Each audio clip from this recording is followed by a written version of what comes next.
అలాగే నా పేరు మైత్ర వెంకటమై ఛానల్ ప్రకారం మన ఛానల్ సబ్స్క్రైబ్ చేసుకోకపోతే ఇప్పుడే సబ్స్క్రైబ్ చేసుకోండి. పక్కనే ఉన్న బెల్ ఐకాన్ క్లిక్ చేసి ఆల్లో పెట్టుకోండి. నా ఫర్దర్స్ మిస్ అవ్వకుండా చూడొచ్చు. చాలా మంది చూస్తున్నారు కానీ సబ్స్క్రైబ్ చేసుకోవట్లేదు. So please try to subscribe and click the bell icon also.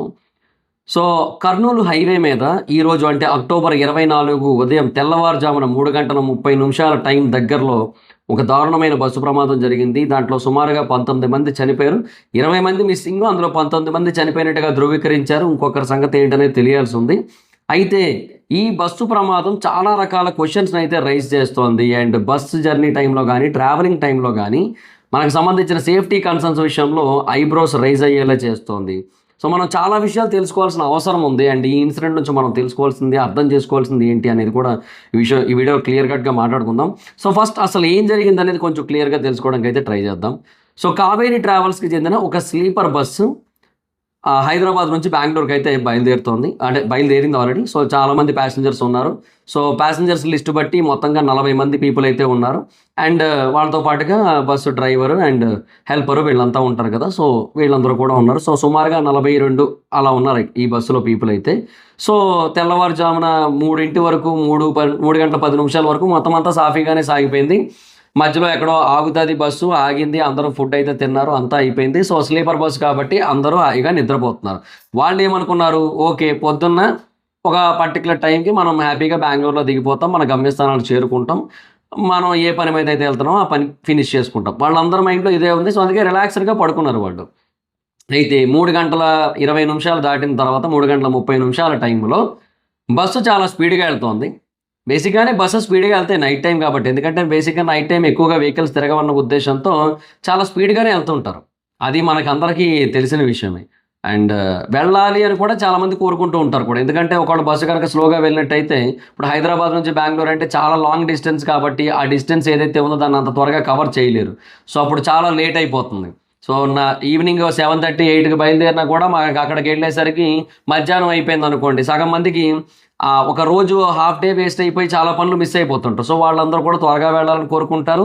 అలాంటి వాళ్ళని దృష్టిలో పెట్టుకొని వాళ్ళకి మళ్ళీ వేరే ట్రిప్స్ కూడా ఉంటాయి కదా.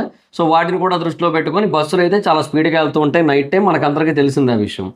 సో అలాగా బస్సు కూడా చాలా స్పీడ్గా వెళ్తుంది. అయితే ఆ టైంలో ఒక పర్టికులర్ జంక్షన్కి వచ్చేసరికి, కర్నూలు దగ్గరకు వచ్చేసరికి ఆ బస్సు ఒక బైక్ని అయితే ఢీ కొట్టింది.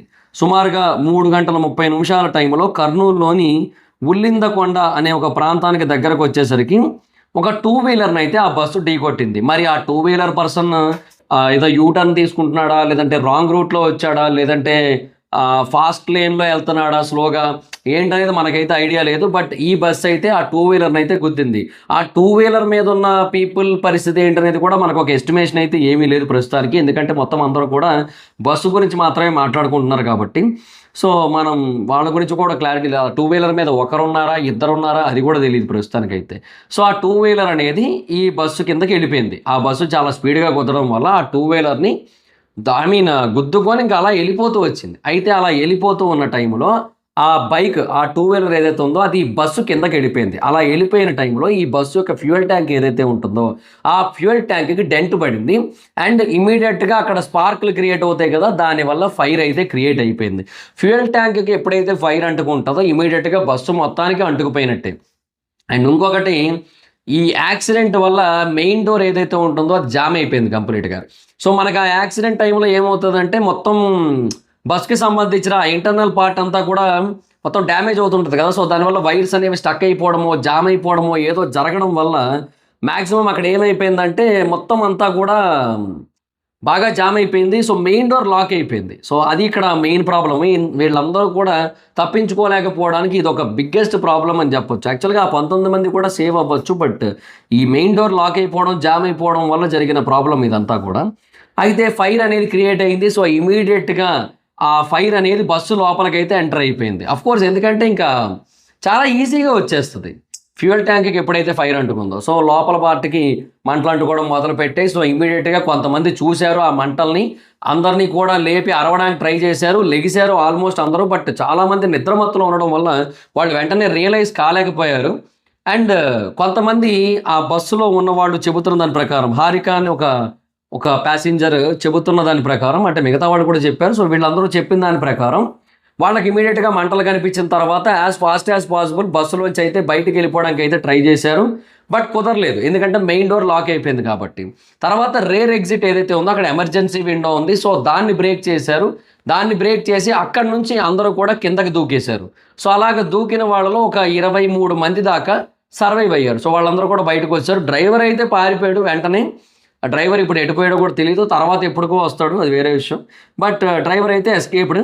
సో వీళ్ళందరూ కూడా ఆ వెనక విండోస్ ఏవైతే ఉంటాయో, ఆ వెనక ఎమర్జెన్సీ విండో ఏదైతే ఉందో దాని నుంచి దూకి ప్రాణాలు కాపాడుకున్నారు. కొంతమంది అలా ఎత్తు నుంచి దూకడం వల్ల, బేసిక్గా అది మరి స్లీపర్ బస్సు కదా, సో కొంచెం హైట్ ఉంటుంది. సో ఆ హైట్ నుంచి వాళ్ళు దూకడం వల్ల వాళ్ళకి దెబ్బలు తగిలాయి, ఇంజురీస్ అయ్యాయి.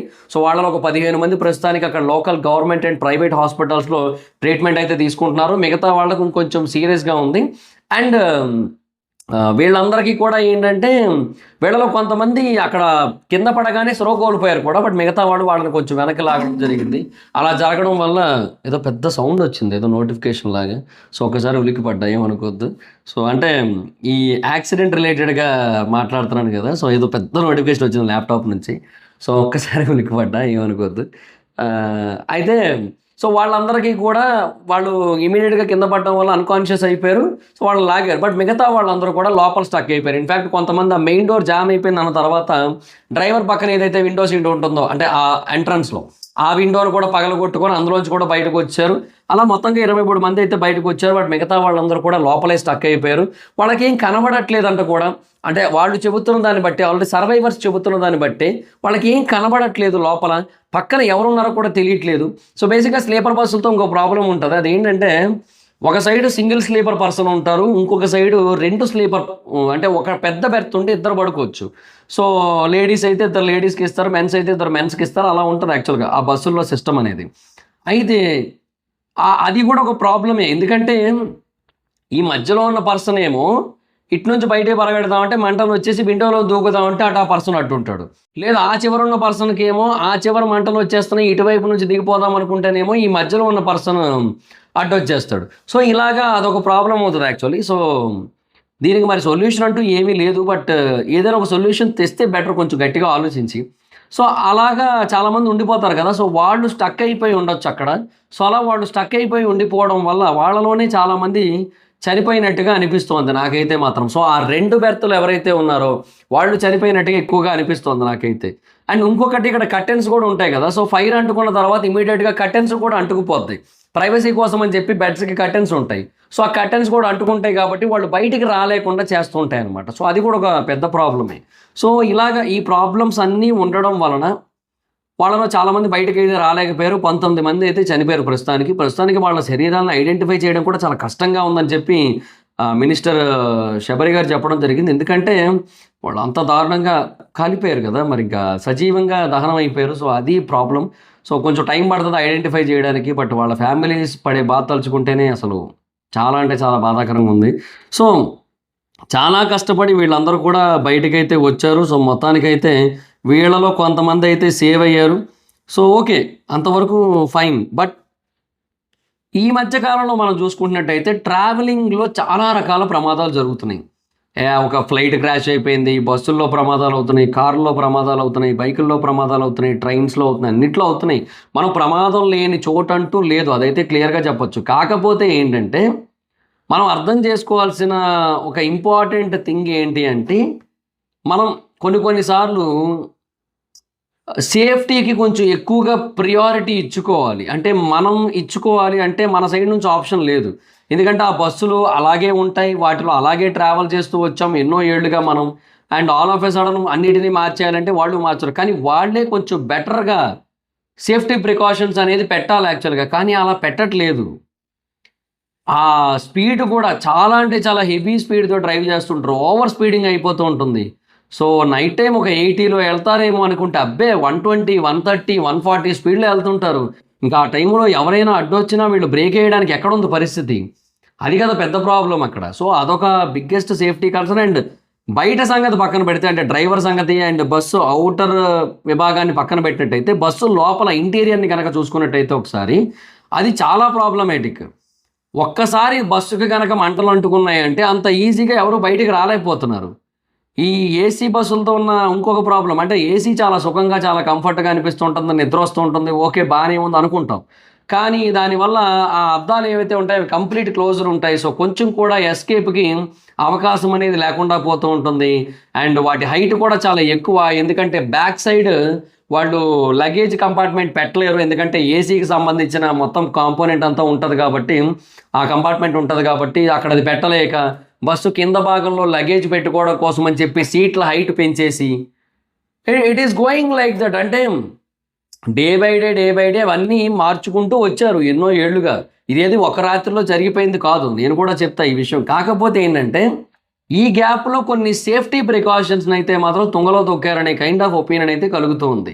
బస్సుల విషయంలో మాత్రం చాలా ఇబ్బంది అయిపోతుంది. ఒక ట్రైన్కి యాక్సిడెంట్ అయినా కూడా సర్వైవ్ అవ్వడానికి చాలా ఎక్కువ అవకాశాలు ఉంటున్నాయి. రీసెంట్గానే ఒక ట్రైన్లో ఒక ఏసీ బోగి కాలిపోయింది, కానీ ఒక్కరు కూడా చనిపోలేదు. ఎందుకంటే వాళ్ళందరూ కూడా బయటికి పారిపోవడానికి వాళ్ళకు ఒక అవకాశం దొరికింది, టైం దొరికింది. ఒక ట్రైన్ ఎప్పుడు కూడా ఫాస్ట్గా కాలిపోవడం కానీ ఫాస్ట్గా ఫైర్ స్ప్రెడ్ అయిపోవడం కానీ జరగలేదు, చాలా అరుదుగా జరుగుతుంటుంది. ఫ్లైట్స్లో మళ్ళీ అలా కాదు, ఎందుకంటే పడ్డం కూలిపోతాయి కాబట్టి మంటలు ఒక్కసారిగా స్ప్రెడ్ అయిపోతాయి, అందరూ కూడా చనిపోతారు, అది వేరే విషయం. కాకపోతే పాయింట్ ఏంటి అంటే ఇదే, ఈ బస్సుల విషయంలో కొంచెం కష్టం అవుతుంది. కార్లైనా బస్సులైనా, బస్సులు ఒకటే అనట్లేదు, కార్లైనా లేదంటే ఏవైనా సరే ఈ రోడ్డు మీద వెళ్ళే వెహికల్స్ ఏవైతే ఉంటాయి వాటి విషయంలో మాత్రం చాలా జాగ్రత్తగా వ్యవహరించాల్సిన అవసరం ఎంతైనా ఉంది. ఎందుకంటే ఒక చిన్న ప్రాబ్లం వల్ల కూడా డెఫినెట్గా అక్కడ చాలా పెద్ద ఇంపాక్ట్ క్రియేట్ అవుతుంది కదా, అది ప్రాబ్లం. అండ్ ఇంకొకటి నాకు ఇక్కడ ఖచ్చితంగా టూ వీలర్ పర్సన్ ఎవరైతే ఉన్నారో అతనిది కూడా మిస్టేక్ ఉందనిపిస్తుంది. రాత్రిపూట వెహికల్స్ ఖచ్చితంగా స్పీడ్గా వెళ్తాయని మనలో ప్రతి ఒక్కరికి తెలుసు. చిన్నపిల్లాడిని కాదు కానీ అట్లీస్ట్ ఒక 5-6 ఏళ్ళ పిల్లాడిని ఒక 2-3 రోజుల పాటు హైవే మీద తిప్పితే 3వ రోజు 4వ రోజు ఆ పిల్లాడు కూడా చెప్పేస్తాడు రాత్రిపూట బస్సులు లారీలు లాంటివి హై స్పీడ్తో వెళ్తుంటాయని. సో అందరికీ తెలిసిన టైంలో అలాంటి ఒక సిచ్యువేషన్లో రైట్ లేన్లో స్లోగా వెళ్ళడం అయినా తప్పే, రెండోది యూటర్న్ కొట్టడం అయినా తప్పే, ఏదైనా తప్పే. సెలబ్రేషన్స్ కోసం అటు ఇటు తిరగడం అయినా తప్పే. మేబీ వాడు సెలబ్రేషన్స్ కోసమే కాదు, ఏదో పని మీద ఒక ఊరు నుంచి ఇంకో ఊరికి వెళుతూ ఉండొచ్చు, అదైనా సరే హైవేల మీద వెళ్తున్నప్పుడు ఎట్టి పరిస్థితుల్లోని కూడా రైట్ లేన్లో వెళ్ళకూడదు. బైకులు ఎప్పుడు కూడా వీలైతే లెఫ్ట్ లేన్లో, అది కూడా ఇంకా వీలైతే లెఫ్ట్ లేన్లో కూడా చివరి నుంచి వెళ్ళడానికి ట్రై చేయాలి. ఎంత వీలైతే అంత సేఫ్టీని పాటించాలి.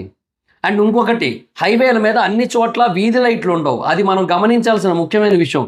ఏమైనా కొన్ని విలేజెస్ వచ్చినాయి అంటే ఆ పర్టికులర్ ప్లేస్లో మాత్రం ఫ్లడ్ లైట్లు లాంటివి కొన్ని వేసేస్తారు. ఆ తర్వాత దాటామంటే చాలు మళ్ళీ చిమ్మ చీకటి గాఢాంధకారం, ఇంకా అక్కడ ఇంకేమీ కనబడదు. సో ఇవన్నీ కూడా దృష్టిలో పెట్టుకోవాలి. మనం ఏ పర్టికులర్ ప్లేస్లో ట్రావెల్ చేస్తున్నాం, ఆ టైంలో మనం ఏ లేన్లో ఉండాలి, ఎంత స్పీడ్లో వెళ్ళాలి, ఏ ఎడ్జ్ నుంచి వెళ్ళాలి, ఏ వెహికల్స్ వచ్చే ఛాన్స్ ఉంది, వాళ్ళు ఎంత స్పీడ్లో వెళ్ళే ఛాన్స్ ఉంది, ఇవన్నీ ఆలోచించుకోవాలి. సో రోడ్డు మీద అది బైక్స్ అయినా కార్స్ అయినా ఆటో అయినా రాత్రిపూట అవి కూడా తిరగచ్చు కొన్నిసార్లు, ఏమో చెప్పలేం కదా. ఇప్పుడు ఏదైతే ఊరి దగ్గర ఈ ప్రమాదం జరిగిందో మేబీ ఆ ఊర్లో రోజు తెల్లవారుజామున 3ంటికి పాలు వేసే వాళ్ళందరూ కూడా వాళ్ళ ఫారం దగ్గరికి వెళ్ళొచ్చు. వాళ్ళ అంటే గేదెలు అవి ఉంటాయి కదా, ఆ ఫారం దగ్గరికి వెళ్ళొచ్చు. లేదంటే కోళ్ళ ఫారంకి వెళ్ళేటోళ్ళు కోళ్ళ ఫారంకి వెళ్ళొచ్చు, ఏదైనా జరగచ్చు. సో అక్కడ ఆటోలు కూడా తిరగచ్చు, ఏమైనా తిరగచ్చు. సో వాళ్ళందరూ కూడా కొంచెం ఆలోచించుకొని అన్ని వైపులా కూడా దృష్టి పెట్టుకొని అన్ని విషయాల్ని మైండ్లో పెట్టుకొని నడపాల్సి ఉంటుంది వెహికల్స్, అది కూడా ఇంపార్టెంటే. అట్ ద సేమ్ టైం బస్సులు కూడా కొంచెం మరీ బ్రేక్ వేస్తే అట్లీస్ట్ ఒక 100 మీటర్లు వెళ్ళి ఆగే పరిస్థితిలా కాకుండా, ఏదో హుసేన్ బోట్ లాగా ఇక్కడ నుంచి అక్కడికి వెళ్ళి ఆగేటట్టు కాకుండా అట్లీస్ట్ ఒక 15 మీటర్లో 20 మీటర్లో దూరంలో అయినా సరే ఆగేటట్టు ఉండాలి. అలా ఉండట్లేదు మన దగ్గర. మనం వెళ్తున్న స్పీడ్కి మనం బ్రేక్ వేస్తే 100 మీటర్ల దగ్గర ఆగుతుంది బస్సు. ఏం చెప్తాం, పోనీ ఇంకా సడన్గా బ్రేక్ వేద్దామంటే బస్సులో ఉన్న వాళ్ళందరూ తుల్లి పడతారు మీదకి, అది ప్రమాదమే కదా. సో ఇలా చాలా ప్రాబ్లమ్స్ ఉంటున్నాయి. అండ్ ఆ సీటింగ్ విషయంలో కూడా డెఫినెట్గా ఏదో ఒకటి ప్రికాషన్స్ అనేవి ఉండాలి. ఫైర్ యాక్సిడెంట్లు జరుగుతున్నాయి ఈ మధ్యకాలంలో ఎక్కువ స్థాయిలో. ఫైర్ ఎక్స్టింగ్విషర్స్ ఎక్కడికక్కడ ఉండాలి, అట్లీస్ట్ చిన్న స్థాయిలో అయినా సరే. అట్లీస్ట్ ఈ లెవెల్ ఫైర్ ఎక్స్టింగ్విషర్స్ అయినా సరే సీటుకు ఒకటి ఉండాలి, బెర్త్కు ఒకటి ఉండాలి. అండ్ బస్సులో ఇంటర్నల్గా ఒక ఫైర్ ఎక్స్టింగ్విషర్ సిస్టమ్ ఉంటే చాలా బెటర్. ఇంకా నన్ను అడిగితే అది ఉంటే బెటర్. అట్లీస్ట్ కొంత వాటర్ స్టోరేజ్ పెట్టుకొని, ఎలాగో ఇవన్నీ చేస్తున్నారు కదా, ఒక లెవెల్ ఆఫ్ వాటర్ని స్టోరేజ్ పెట్టుకొని బస్సు పై భాగంలో ఒక చిన్న ఒక బిల్ట్-ఇన్ ట్యాంక్ లాగా పెట్టి దాని నిండా వాటర్ని స్టోర్ చేసి, బస్సులో ప్రమాదం కనుక జరిగినట్టయితే, అగ్ని ప్రమాదం జరిగినట్టయితే ఇమీడియట్గా ఆ లోపల కొన్ని మాల్స్లో చూస్తాం మనం, ఫైర్ ఎక్స్టింగ్విషర్స్ ఉంటాయి, డైరెక్ట్గా వాటర్ని స్ప్రే చేస్తుంటాయి, ఇంత ఉంటాయి పైన సీలింగ్కి. సో అలాగే ఇవన్నీ కూడా అక్కడ పెట్టి ఇమీడియట్గా అన్ని వైపులా స్ప్రెడ్ అయ్యేలా చేసి, బస్సులో ఉన్న వాళ్ళ వస్తువులు మనుషులు తడిసిపోయినా పర్లేదు, ప్రాణాలతో ఉంటారు. అది కదా పాయింట్ ఇక్కడ. సో అలాంటివి కూడా కొన్ని ఏదైనా చేస్తే బెటర్. ప్రమాదాలు జరుగుతున్నాయి, సర్లే ఏముందిలే, రోజుకి 200-300 బస్సులు తిరుగుతూ ఉంటాయి హైదరాబాద్ బెంగళూరు మధ్యలో, అందులో ఒక్క బస్సుకు జరిగింది ఇలాగా. సో రోజుకు 200 అంటే నెలకి ఎన్ని బస్సులు? సుమారుగా 6000 బస్సులు తిరుగుతూ ఉంటాయి. 6000 బస్సుల్లో ఒక బస్సుకే కదా ప్రమాదం జరిగింది కదా అని చెప్పి 5999 బస్సులు సేఫే కదా అని చెప్పి మాట్లాడుతుంటారు చాలామంది. ఎవరైతే commercial people, business minded people ఉంటారో వాళ్ళు అలాగే ఆలోచిస్తుంటారు యాక్చువల్గా. కానీ ఈ 5999 బస్సుల్లో సేఫ్గా వెళ్ళిన వాళ్ళు ఎవ్వరూ కూడా ఏదైతే ఆనందాన్ని పొందుతారో వాళ్ళందరూ పొందే ఆనందం కంటే ఈ 19 మంది కుటుంబ సభ్యులు పొందే బాధ చాలా ఎక్కువ. సో దాన్ని దృష్టిలో పెట్టుకోవాల్సిన అవసరం ఎంతైనా ఉంది. అది ఎవరు గుర్తుపెట్టుకోవట్లే. ఆ సేఫ్టీ ప్రికాషన్స్కి ఎక్కువ ప్రియారిటీ ఇవ్వట్లే. కాస్టింగ్ పెరిగిపోద్ది, అది ప్రాబ్లమే. బట్ నేను అదే చెప్తున్నా, ఆ కాస్టింగ్ని కొంచెం బ్యాలెన్స్ చేసుకుంటూ బడ్జెట్లో మెయింటైన్ చేసుకుంటూ అలా ఎందుకు చేయలేకపోతున్నారు అనేది ఇప్పటికీ కూడా అర్థం కాని ఒక పెద్ద క్వశ్చన్. అది ఏం చెప్తాను చెప్పండి ఇంకా. సో అది ప్రాబ్లం.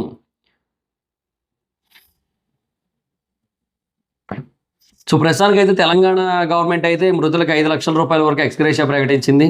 అండ్ ప్రధానమంత్రి నరేంద్ర మోడీ గారు అయితే 2 లక్షల రూపాయల వరకు ఎక్స్గ్రేషియా ప్రకటించారు. అండ్ ఎవరైతే ఇంజూర్ అయ్యారో వాళ్ళకి 50,000 రూపాయలు అయితే ప్రకటించారు ప్రస్తుతానికి అయితే. సో యాజ్ ఆఫ్ నౌ అయితే ఇది సిచ్యువేషన్. సో అంతే ఇంకా. సో ఇంకేం చెప్తాం. సో అంటే రోజు చూస్తున్నాం ఇలాంటివి, రోజుకొకటి చూస్తున్నాం. మన దేశపు జనాభా చాలా ఎక్కువ అవడం వల్ల మనం రోజుకొకటి చూస్తున్నాం ఇలాంటివన్నీ కూడా. 145 కోట్ల జనాభా కదా. సో రోజు జరుగుతున్నాయి, అన్నీ తిరుగుతూ ఉన్నారు. ఇటు నుంచి అటు, అటు నుంచి ఇటు, rail network, road network, air network, sea network అన్నిటినీ వాడుతూనే ఉన్నారు. మొత్తం హైవేలు, మెయిన్ రోడ్లు, సర్వీస్ రోడ్లు, విలేజ్ రోడ్లు, తార్ రోడ్లు, మట్టి రోడ్లు అని తేడా లేదు.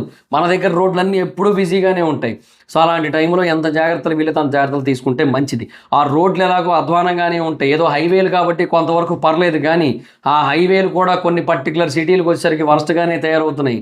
అవి కూడా అంతే. సో అలాంటి చాలా జాగ్రత్తగా వెళ్తే బెటరు. మొన్న ఒకరోజు నేను ఇప్పుడు వైజాగే ఉంది ఫర్ ఎగ్జాంపుల్, శీలానగర్ నుంచి ఇటు ఆ రోడ్డు పేరేంటి, రైల్వే స్టేషన్కి వచ్చే రోడ్డు ఉంటుంది కదా, అటు సింధియా, అది పోర్ట్ రోడ్డు. సో ఆ రోడ్ ఏదైతుందో ఆ రోడ్లో రాత్రిపూట వస్తున్నాను నేను. ఆ రోడ్లో ఎక్కువ ట్రావెల్ చేయను నేను. సో జనరల్గా ఒక 50 స్పీడ్లో వస్తున్నాను నేను. సో ఆ 50 స్పీడ్లో వస్తున్న దానికి నాకు మధ్యలో దగ్గరికి వెళ్ళేంత వరకు కూడా నాకు ఆ గుంతలు అయితే కనపడలేదు. మధ్యలో ఒక పర్టికులర్ ప్లేస్కి వచ్చేసరికి గోతులు తడమని కారు ఇలా షేక్ అయిపోయి అదే హజార్డ్ లైట్స్ ఆన్ చేసేసుకుంది. సో అంటే ఆ కైండ్ ఆఫ్ సిచ్యువేషన్ ఉంది మన భారతీయ రోడ్ల మీద కొన్ని చోట్ల. సో ప్రతి చోట జాగ్రత్తగా ఉండాలి. ఇది కేవలం ట్రావెల్ చేసే వారికి మాత్రమే వర్తిస్తుంది అనుకుంటే తప్పు. ఇది అందరికీ వర్తిస్తుంది, ఇది ప్రతి చోట వర్తిస్తుంది.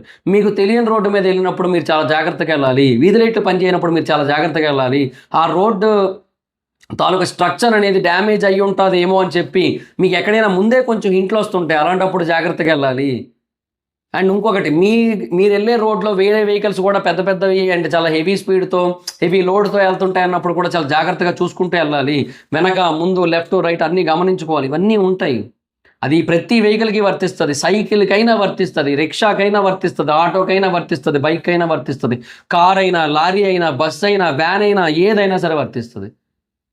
ఏం లేదు, ఒక్కటే గుర్తుపెట్టుకోండి, మనం ఎంత జాగ్రత్తగా ఉంటే మన కుటుంబం అంత బాగుంటుంది. మనం అజాగ్రత్తగా ఉంటే మన కుటుంబం బాగోదు. అంతే, అదొక్కటి దృష్టిలో పెట్టుకోండి. అంతే. ఇంకా సో నేను అయితే చెప్పాలనుకున్నా అంతే. సో ఇలాంటి పరిస్థితులు మళ్ళీ రిపీట్ కాకూడదంటే మనం ఇలాంటి వాటి నుంచి అవేర్నెస్ తెలుసుకోవాల్సిన అవసరం ఎంతైనా ఉంది. అది నా పాయింట్ అంతే. So that's it guys, this the వీడియోలో ఇన్ఫర్మేషన్ మీకు ఉపయోగపడేది అందరికీ చెప్పాలనుకుంటున్నట్టయితే వీడియోని షేర్ చేయండి. లేదంటే మీ ఇష్టం. షేర్ చేసే ఉద్దేశం ఉంటే ఇన్స్టా, వాట్సాప్, ఫేస్బుక్, ట్విట్టర్ వీటిలో షేర్ చేయండి, సోషల్ మీడియా మాధ్యమాల్లో. అండ్ ఇప్పుడు కేవలం మన ఛానల్ సబ్స్క్రైబ్ చేసుకోకపోతే ఇప్పుడే సబ్స్క్రైబ్ చేసుకొని పక్కనే ఉన్న బెల్ ఐకాన్ క్లిక్ చేసి ఆల్లో పెట్టుకోండి. నా ఫర్దర్ డేస్ మిస్ అవ్వకుండా చూడొచ్చు. చాలా మంది చూస్తున్నారు కానీ సబ్స్క్రైబ్ చేసుకోవట్లేదు. So please try to subscribe and click the bell icon also. నా ఇన్స్టాగ్రామ్ ఐడి ఎవరి సమయం అక్కడ వచ్చి ఫాలో అవచ్చు. Thank you so much. Video next video. By by.